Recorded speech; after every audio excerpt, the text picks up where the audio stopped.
दुर्लक्ष करणं अपेक्षित आहे, त्याप्रमाणे मी बघतो.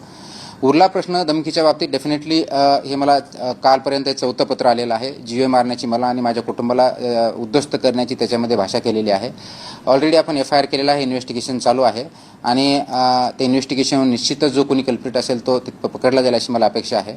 याच्यामध्ये मला एकच सांगायचं आहे की कुणी जर धमक्या देऊन माझ्या डिसिजनमध्ये बदल करण्याचा प्रयत्न करत असेल तो कदापि सक्सेस होणार नाही.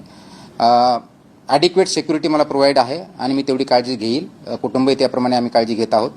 परंतु धमकीच्या माध्यमातून डिसिजन चेंज करणं, जे की पब्लिक इंटरेस्टमध्ये नसता कुणाच्या एखाद्या इंडिव्हिज्युअल इंटरेस्टमध्ये असेल, असं होणं कुणाची अपेक्षा असेल ते साफ चुकीचं आहे.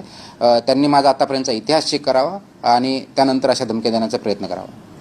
24/7 तुम्हाला पोलिसांकडून सिक्युरिटी देण्यात आली सर? येस, मला सिक्युरिटी दिली आहे. रात्रीची तशी मला गरज पडत नाही आहे, परंतु I have been provided with security.